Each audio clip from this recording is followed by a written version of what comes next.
Good morning. Welcome to worship at Columbia United Church of Christ. Whether you are with us in the sanctuary this morning or joining us on the internet, we are pleased to have you, and you are welcome here in worship with us no matter who you are or where you are on life's journey. This is Open and Affirming Sunday, the Sunday each year that the United Church of Christ celebrates our commitment to be an open and affirming denomination, our congregations within that denomination. So we'll be celebrating our covenant to be open and affirming this morning as we join in that celebration. And I should point out the lovely stole that I'm wearing this morning was made by Elaine Trout, a member of our Open and Affirming, our inclusion team. And Elaine made this morning in honor of this celebration today. She also made our banners that we have in our sanctuary this morning. So thank you to Elaine for that. We gather in worship this morning in the name of God, our Creator, Redeemer, and Sustainer. Come, let us worship God together.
Please join me in the call to worship.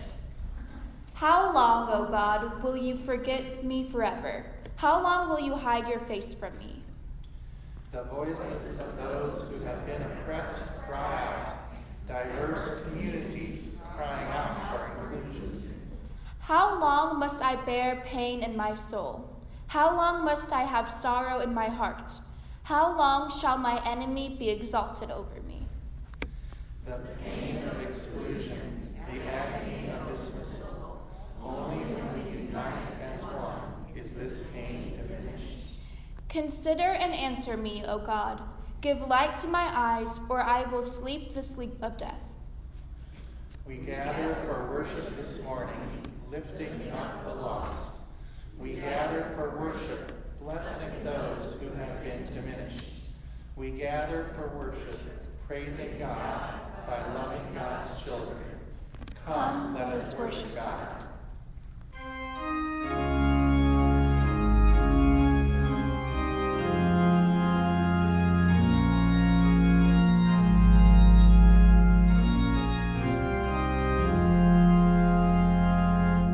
We are one in the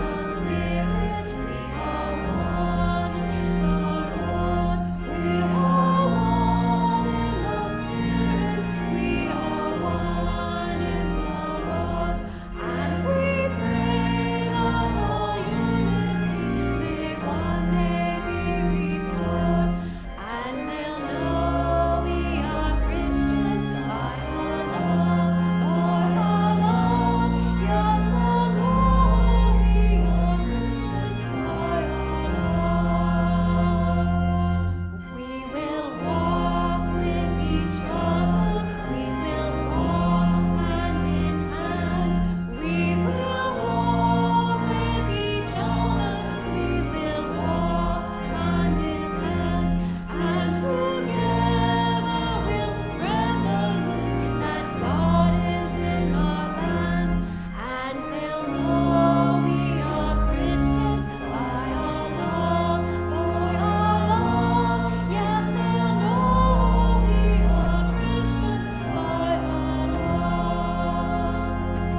join me in the opening prayer.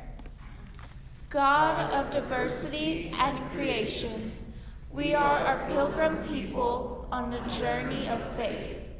We know that we are accompanied by you, who journeys beside us, accepting us for who we are, yet also going before us, calling us towards who we might come. But as we move through our days, other gods call to us, and doubt confounds us. Distractions blur our vision, indifference beckons, and we lose our way. We search, we listen, praying that you will be our guide. We know we can trust in you at all times, for you are our refuge and our salvation. So, with confidence, we pour out our hearts in confession. We confess to you, steadfast God, that we often wander from the path of love upon which we were meant to walk. Fear divides us, prejudice hardens us, violence destroys us, but you eternally beckon. We turn our hearts again to you, God of grace and mercy. Forgive us love that is self-satisfying, and teach us love that is affirming of all. Forgive us faith that makes us rush to judgment, and give us faith that is filled with compassion. Forgive us peace that was constructed based on division, and unite us in peace that passes understanding. We pray with thanksgiving in Jesus' name. Amen. By God's mercy, our feet are set again upon the path of faithfulness. Our hearts are set up again upon God's direction in our lives. We are blessed and beloved by God. Praise be to God.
We have a few children here today, and others who are watching at home, and I have something in my bag to share with you. Anybody want to guess what's in my bag today? Holly, what do you think? Any guesses? No? No guesses? What? Oh, wait, maybe a rainbow. Maybe what? Rainbow flag? Rainbow flag? That would be something appropriate for today if I would have a rainbow flag here. I don't, but that is a good guess. How about Kennedy? Do you have any guesses, Kennedy? No? Kennedy's back there helping Caden keep us live streaming right now, so very good. Good job, guys. Any other guesses? Anyone in back there? No? Sadie, you have a guess? No? All right. Anyone? No? Well, what I have in my bag today is a t-shirt. And this is a special t-shirt that I got from, well, I didn't get it, I had to buy it. But this is from the Open and Affirming Coalition of the United Church of Christ that I purchased a few weeks ago. And on the front of it, can anybody read what it says on the front of it? Anybody see that? No, is that too far away? Okay, well, it has the word love written in, probably about 20 or 30 different languages. All these different languages, it has the word love. The word love is right here. And then aman, amor, aloha, asara, and a few others that I probably don't want to try to pronounce. But all different languages that love is written around the world. And the reason that that the Open and Affirming Coalition have their shirts this year with love written on it is because that's kind of what we're talking about when we're talking about being open and affirming. Today is Open and Affirming Sunday in the United Church of Christ, and it's really about love. You know, some people talk about all of God's children being united together, and the way we can be united together is if we have love for one another, no matter who we are, no matter where we are in life's journey, no matter our race, our ethnicity, sexual orientation, or gender identity, where we can all love one another. That's kind of what it's all about. And I also wanted to show you my rainbow stole today. See my rainbow stole? Isn't that nice? As I mentioned earlier, this was made by Elaine Trout. Can you all see it on the camera there? This was made by Elaine Trout, and the rainbow, it has become a symbol of the LGBTQIA+ movement, in large part because it has to do with God's promises. Does anybody know when there was a rainbow in the Bible? Can you tell me when there was a rainbow in the Bible? Right, with Noah, right? When God made promises to Noah. It's all about covenant, right? You all knew that, right? It's all about covenant and God making covenant with God's people, covenant to love. And we have this rainbow as that same symbol, using that same symbol as our covenant to love one another. So as we think about Open and Affirming Sunday today, let's think about how we can love one another, just as God calls us to do. Let us pray together, and this is a repeat after me prayer. Dear God, help us to love one another, just as you promised in your covenant with Noah and so many other times. We thank you, dear God, for the commandment to love. Amen. Okay, friends, we'll see you later.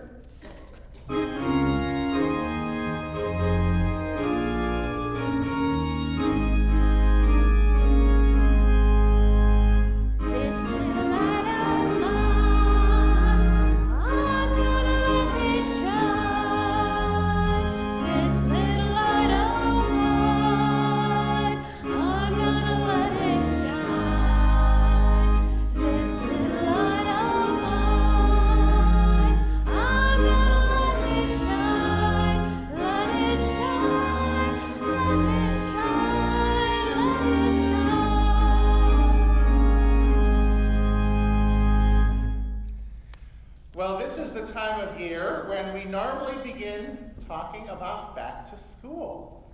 Isn't that strange? I know it seems way too early, but we work with several agencies that have back to school fairs, and those agencies usually start doing the collections well in advance so that they can have them distributed to the kids in time for back to school. Now this year is a little bit different, and we aren't sure exactly what the parameters are of the back to school collections this year, unless somebody else has heard anything from the mission committee. But I know Mari is looking into it and investigating what our back to school collection will look like this year. But we're assured that we will be doing some sort of collection, whether it's for Alpha Heart, our Voluntary Action Center, or one of our other agencies that distributes to kids. So as you move into, I used to work in retail. And so there's a system in place. You know, everybody says, well, you're putting it out too early. Well, the thing is, when you take down 4th of July, you got to put something there, right? So we put out the back to school stuff on July 4th. That was my July 4th for many years, was putting out the back to school things at the store that I worked in. Anyway, when you are shopping over the coming weeks, when you see back to school supplies, make sure you pick up a few items that you can donate as well, because we will be taking up collections in the month of July for our kids as they prepare to go back to school this fall. So, thank you.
Our Psalter lesson today is from Psalm 13.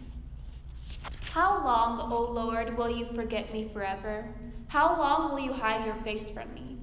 How long must I bear pain in my soul and have sorrow in my heart all day long? How long shall my enemy be exalted over me? Consider and answer me, O Lord my God. Give light to my eyes, or I will sleep the sleep of death, and my enemy will say, I have prevailed. My foes will rejoice because I am shaken. But I trusted in your steadfast love. My heart shall rejoice in your salvation. I will sing to the Lord because he has dealt bountifully with me. And our gospel lesson today is from Matthew chapter 10, verses 40 through 42. Whoever welcomes you welcomes me, and whoever welcomes me welcomes the one who sent me. Whoever welcomes a prophet in the name of a prophet will receive a prophet's reward. And whoever welcomes a righteous person in the name of a righteous person will receive the reward of the righteous. And whoever gives even a cup of cold water to one of these little ones in the name of a disciple, truly, I tell you, none of these will lose their reward. This is God's wisdom for God's people. Thanks be to God.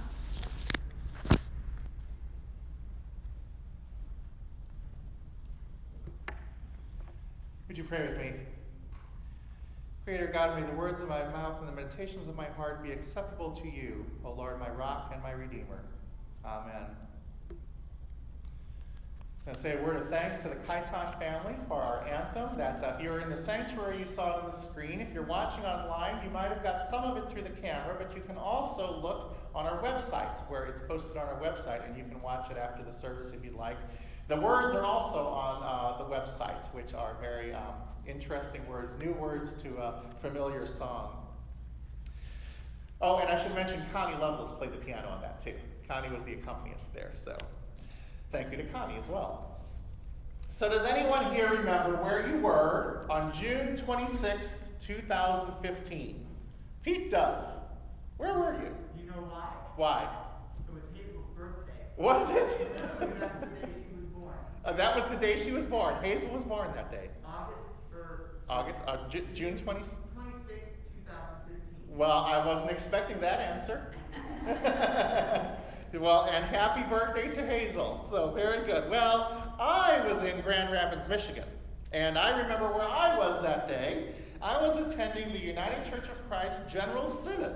General Synod is the every 2-year meeting of the denomination where we discuss justice issues, theology, biblical issues, as well as do some business of the church. General Synod is a place for education, for proclamation, and for information. And people gather really from all over the world because we have missionaries from overseas countries that come in for it as well as many from the United States. It's a chance for us to gather together as one United Church of Christ family and stand up for what is good and equitable in the world. And it's also a great place to be when the Supreme Court upholds marriage equity for all of God's children. So Hazel was born on the day that marriage equity became the law of the land. So there she will always remember that. You see, that was the day, 5 years ago, this past week, as Hazel was cutting into her birthday cake, we were remembering that event that happened when the Supreme Court issued its landmark ruling that it is unconstitutional to withhold the right to marry from some United States citizens simply because of their sexual orientation or gender identity. The Supreme Court ruled that according to the Due Process Clause and the Equal Protection Clause of the 14th Amendment, that states could not withhold this right from LGBTQIA+ people. 5 years ago this past week. And the institution of marriage is just as strong today as it was then. Well, the floor of General Synod is a great place to be when such a momentous event in the course of human freedom happens. As the moderator of Synod announced the news, we erupted into applause. The LGBTQIA plus people present immediately felt affirmation, acceptance, and wholeness, and reacted joyfully, praising God for bringing them liberation from the bondage of prejudice.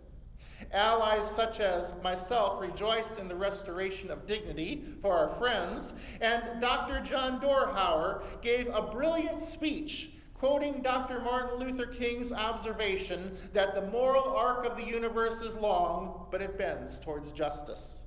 It was a great moment in history.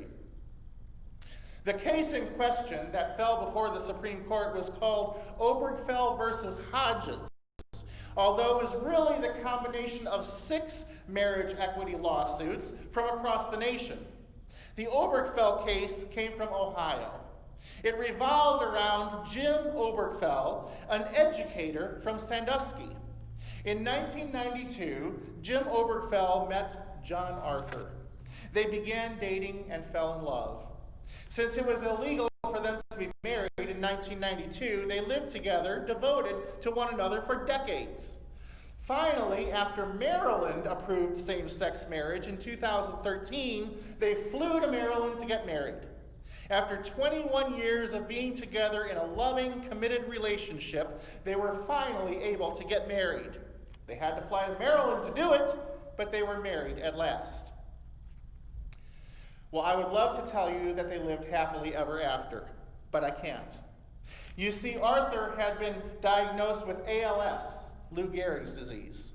At that point, it had progressed quite extensively. In fact, John Arthur had to be conveyed to and from the plane that flew into Maryland in an ambulance. He was not able to stand on his own at the ceremony, but they were determined to be married. They were, in a small ceremony officiated by Arthur's aunt. Married at last, they flew back home to Ohio.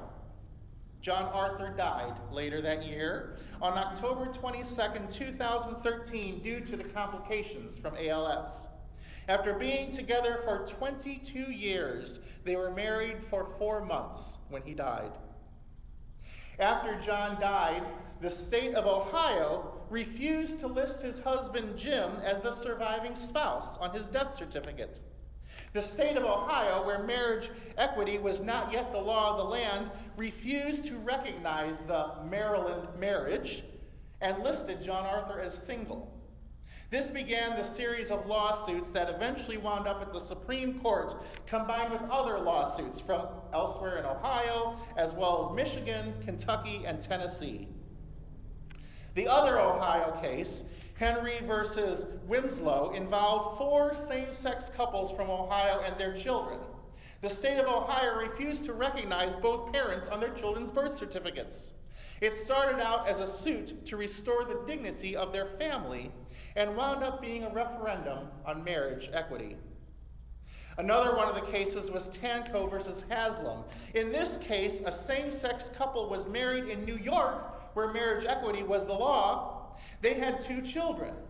One of the spouses was in the army, and after a second tour in Afghanistan, they were reassigned to Tennessee, where marriage equity was not the law. This caused complications enrolling their children in school and maintaining the dignity of their family. So they sued the state of Tennessee on behalf of their family dignity. All of these cases were decided in favor of the plaintiffs at the local level, and they made their way to the 6th District Court. However, due to a 1972 ruling by the Supreme Court, which dismissed the case brought before them by a same-sex couple seeking equity, the 6th District Court felt bound by that decision. They ruled against the plaintiffs in these 6 cases, sending them all to the Supreme Court. Well, the Supreme Court heard their arguments on April 28, 2015. The 2 lawyers representing the plaintiffs, one of those lawyers is the brother of a Missouri Mid-South Conference pastor, argued that state regulations banning same-sex marriage were a violation of the 14th Amendment. The decision was then rendered on June 26th, 5 years ago this week. The moral arc of the universe is long, but it bends toward justice. Now, this decision by the Supreme Court has not led to the unraveling of the institution of marriage, as some predicted. In fact, it has made the institution of marriage stronger, as it is now available for all people. LGBTQIA plus people all across the nation gained their dignity, and cisgender straight people lost nothing. But this was not the first time the Supreme Court made a decision about marriage. Consider their decision on June 12, 1967, to legalize interracial marriage in the case of Richard and Mildred Loving versus the state of Virginia. In that case, the state of Virginia refused to recognize the marriage of Richard and Mildred Loving, an interracial couple who traveled to Washington, D.C. to get married because it was illegal in Virginia. After they returned to Virginia to begin to start a family, they were charged with felonies, and they were each sentenced to a year in prison. Pleading guilty, their sentence was suspended on the condition that they not return to the state of Virginia for at least 25 years. Over the course of 9 years and many lawsuits, they brought their lawsuit all the way to the Supreme Court. Richard and Mildred Loving were married in Washington, D.C. in June of 1958, and it wasn't until June 12, 1967, that the Supreme Court ruled their marriage legal. For 9 years, they fought the system, filed lawsuits and appeals. Finally, justice was upheld, and laws against interracial marriage were declared unconstitutional. 16 U.S. states at that time, including Missouri, still had laws against interracial marriage at that time. If you look at it, we have a history of debating the dignity of entire classes of people. Consider the 13th Amendment to the U.S. Constitution, ratified in 1865, that called for the freeing of black people who were enslaved. Or the 19th Amendment to the U.S. Constitution, officially adopted on August 26, 1920, that granted women the right to vote. Both of these issues were contentiously debated for generations, the very dignity and worth of black people and women up for debate. As a white cisgender male, it's hard for me to consider what it must be like to have your dignity, your very worth as a person, up for debate. A person's sense of self-worth is tied to their identity, and when that identity is questioned, pondered, probed, and studied by others, that brings a specter of doubt, depression, and loss of dignity to that identity. Can you imagine what it must be like to have your very worth debated in court? Not because of something you did, but because of who you are? Well, God created us all equally. Gay and straight, black and white, male and female, even left-handed and right-handed. But throughout the ages, humanity has inflicted human prejudices on God's creation and has called what God has made junk. God made you black, so you're inferior. God made you woman, so you're inferior. God made you gay, so you're inferior. God made you left-handed, so you're inferior. God made you different than I am, so you are junk.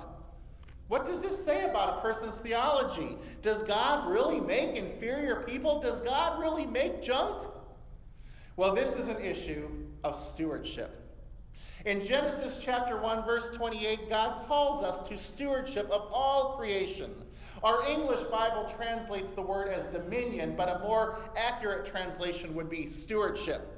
To be stewards of something is to care for it, to nurture it, to develop it. We are called to be stewards of all creation, including each other. We are all part of God's creation, black or white, gay or straight, male or female, and our dignity should not be up for debate. Our dignity was already affirmed when God said, "It is good." Our scriptures for today, that Lindsay just read a bit ago, include Psalm 13, a psalm of lament, one of the psalms that speaks to us in times of challenge in our lives. This psalm is attributed to King David, although certainly King David didn't write it, as some claim. But this psalm looks back onto the reign of King David and reflects on the lament he must have felt as his dignity was challenged by his foes. In this psalm, the author cries out for justice. How long, O Lord, will you forget me forever? How long will you hide your face from me? How long must I bear pain in my soul? How long shall my enemy be exalted over me? The book of Psalms is full of such songs of lament, just like this one. Psalms reflecting on humanity's inhumanity to one another. We hear these poetic reflections on how we can be inhumane to one another, and we tend to dismiss them. We skip past these psalms of lament and look for the ones that praise God with tambourine and lyre, with songs and dancing. But lament is an important part of our human condition too. Lament often connects us to God even more closely as we cry out for justice. Lament focuses on who we are as Christians. Psalms of lament, such as this one, are a complaint to God. Now, some folks are uncomfortable with complaining to God. I know we think we shouldn't complain to God, only praise God for all the good that God has done. But that's really not realistic. There is much hurt and anguish in the world and in our lives. And it's only right that we share this hurt with God as well. Complaining to God is a vital part of processing our emotions, and we see this often in the Psalms.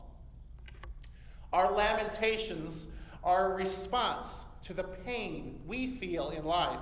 And when we express that pain by crying out to God, as the psalmist did today, we receive healing from God. We receive wholeness. We have our dignity restored.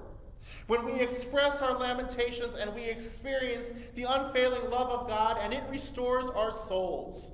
This process is reflected in these lamentation psalms, all of which end with God's restoration. If you look at the structure of Psalm 13, it has 6 verses. First, there are 2 verses of lamentation, then there are 2 verses of appeal, and then there are 2 verses of praise. The psalmist considers his plight, the psalmist cries out to God for salvation, and then the psalmist receives that salvation. The arc of his life moves from lament to restoration as he realizes God's presence working within him, and as God's justice is restored. This psalm has been an expression of faith by many in the gay rights movement, the Black Lives Matter movement, and others. For generations, their dignity has been up for debate, and they have cried out, "How long? How long, O Lord?" Some of you who've been in my office may have noticed a picture I have hanging above my desk. It's a picture of a young, blonde-haired, white man, young boy. He looks a bit like my son, so I think some of you probably assume that it is him. It's not. It's a picture of a young man named Braxton Taylor. Braxton was born on August 13th, 1997, and died on September 23rd, 2016, at the age of 19. He died by suicide. His life ended because of the pain of rejection and the constant denigration of his very identity because he was gay. His dignity was constantly up for debate, usually by white cisgender males who could not understand the beauty of his soul. He was told by his church that he was going to hell because of how God created him. That when God created him, God created junk. He was told he was worthless, and dignity diminished. He ended his life. Because their dignity is constantly up for debate, LGBTQIA youth are 5 times as likely to have attempted suicide as cisgender youth. They are 6 times as likely to be successful in these attempts. The LGBTQIA youth who come from rejecting families, like Braxton's family was, are 8 times more likely to harm themselves than LGBTQIA youth who come from accepting families. And for each one of these episodes of disenfranchisement, their dignity up for debate increases their likelihood of self-harm by 2.5 times. But the good news is, this number is going down. Since the Supreme Court ruled in favor of marriage equity 5 years ago, restoring the dignity of all God's creatures and affirming the worth of us all, this number has decreased. Let's hope this trend continues. Because in the end, it's all about love. We are called to love one another, not disenfranchise one another. And when we oppress others, whether it is because of the color of their skin or their sexual orientation or their gender identity, we are not practicing love. It is up to us to reclaim the identity of Christian and show the world that we are Christians, not by oppressing, but by loving all of God's children, just as Jesus did. Amen. Please rise and let's join together in our hymn.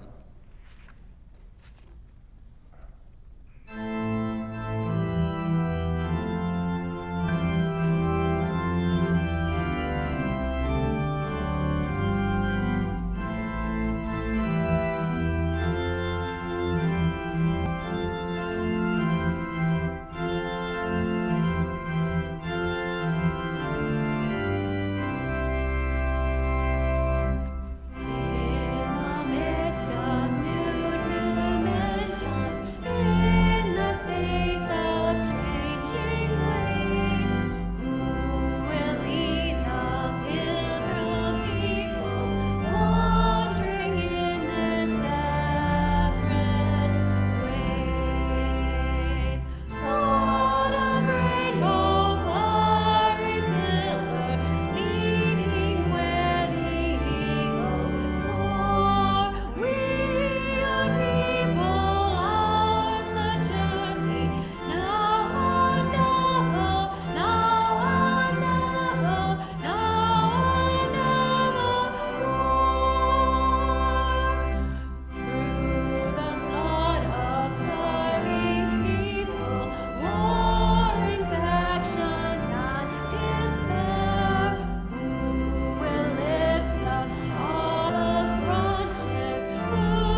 standing and join together in the litany of affirmation as found on your screen.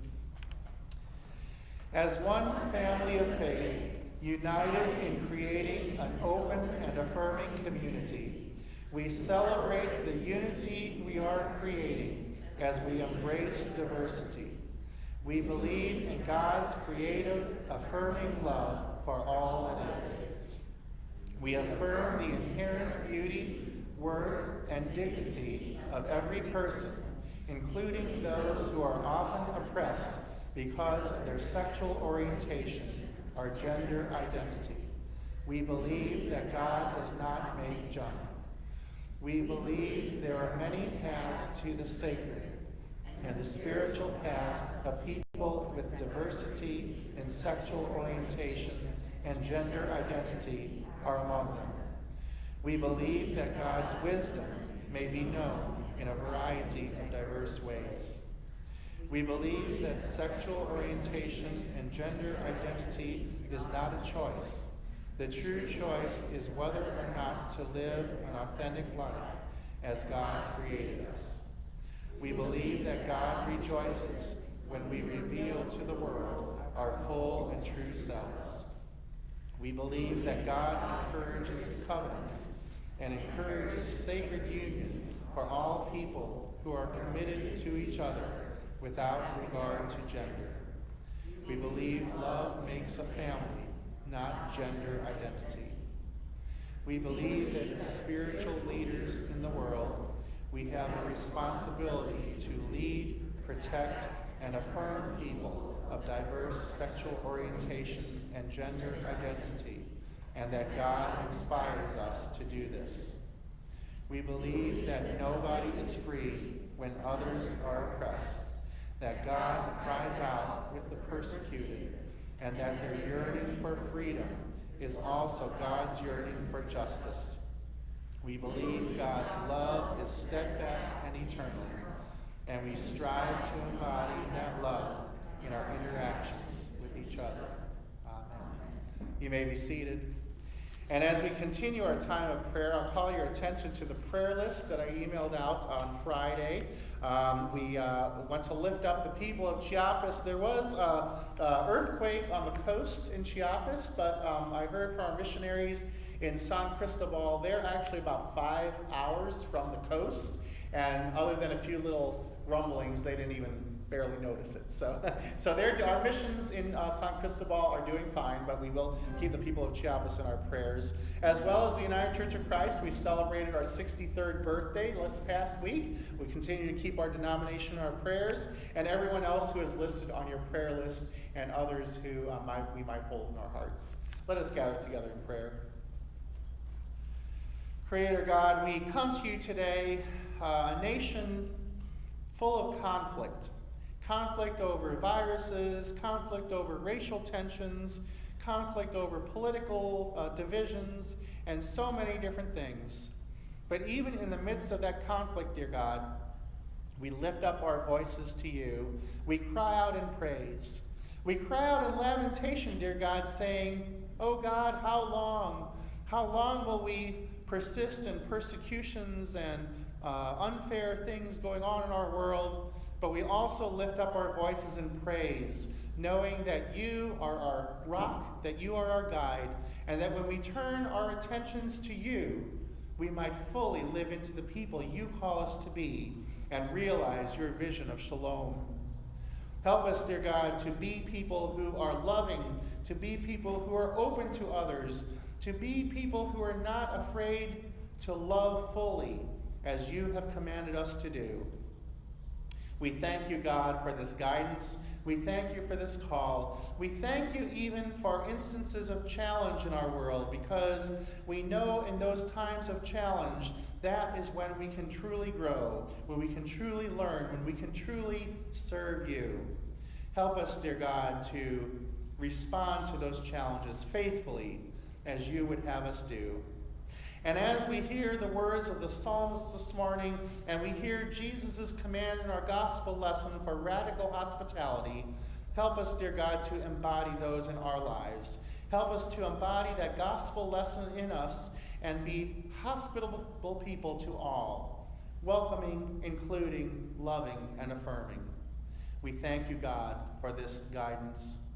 We thank you also, dear God, for all of those who risk their lives every day that we might live safely and freely, for police officers, firefighters, for military personnel, and all who help us to live full and healthy lives, who give us the freedom to choose as we would live. And we thank you, dear God, for the leaders of this and every nation, and we ask, dear God, that you fill them with your wisdom, that they might guide us wisely.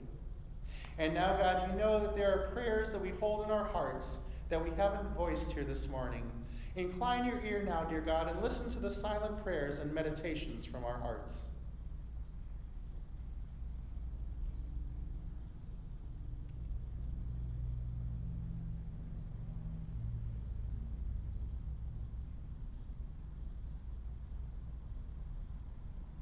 Hear these prayers that we lift up to you, dear God, even as we gather together, one family of faith, saying the prayer that you taught us. Our Father, who art in heaven, hallowed be thy name. Thy kingdom come, thy will be done, on earth as it is in heaven. Give us this day our daily bread, and forgive us our debts, as we forgive our debtors. Lead us not into temptation, but deliver us from evil. For thine is the kingdom, and the power, and the glory forever. Amen.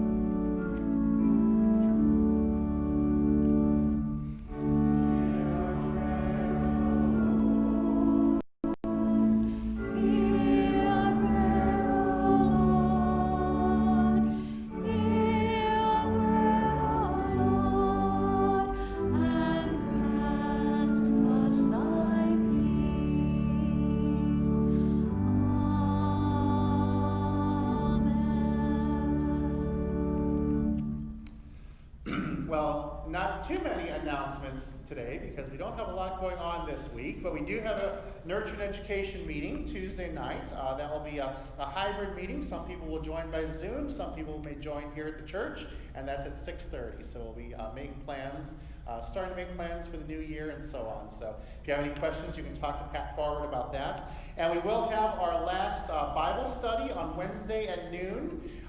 We will be looking at chapter 5 of the book of James, and that is also a hybrid. It is on Zoom and it is also in person. So you can come here and join me at noon, or you can join via Zoom. And we'll be sending out Zoom links for both of those later on tomorrow or Tuesday. So other than that, I don't think, Vacation Bible School. Yes, sign-ups for Vacation Bible School. You all should have gotten mailings on that, and it's also on the website. The deadline was July 1st, but I believe it's been extended to maybe the 10th?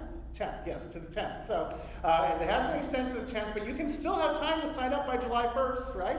So we invite you to go to our website, click on the link. I believe there was also a link in the Friday email, but you can register for VBS, and that's for volunteers as well as children. So you can go there and get that taken care of. We need to know how many are coming so that Gina Pearson can make the shirts, right? So she needs to know how many shirts to make. So anyway, make sure you sign up. If there are no other announcements, then we turn to our time of offering. As we come to this time, we do want to lift up, if you've read the July Communicator yet, then you might know that at the end of May, we were behind in joyful giving by $23,000, right? Is that right, Brent? $23,000 at the end of May. Now, June has looked pretty good so far. Not that I've necessarily seen everything, but Brent has been smiling. So I think we're doing a little bit better in June, but we still are quite a bit behind.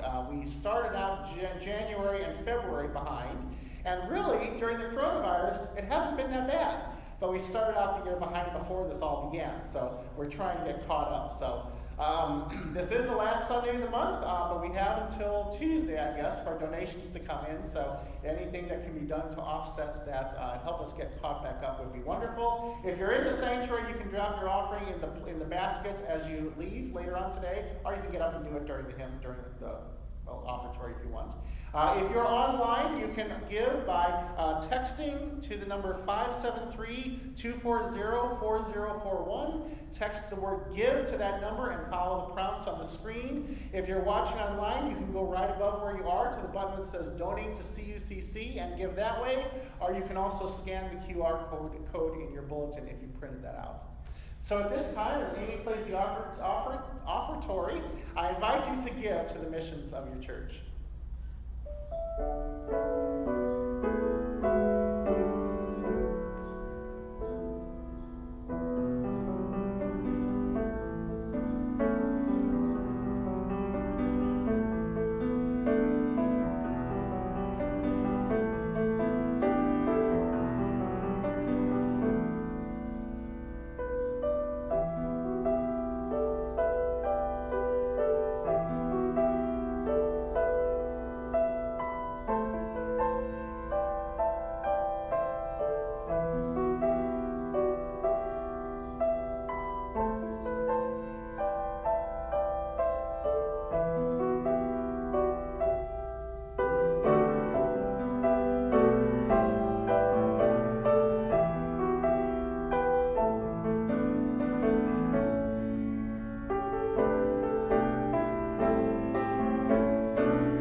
Dedication.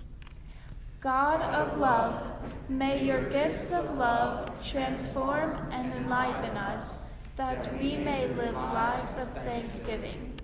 May your presence among us provoke such longing for your kingdom that we will never be satisfied until the whole earth knows your justice, your peace, and your love. May these gifts we give today be indicators of our passion, and may they be used to bring your kingdom to fruition on earth. Amen. And now may God bless you and keep you. May God's face shine upon you and be gracious unto you, and may God grant you peace. You are all blessed children of God. Go out into God's world and be a blessing. Amen.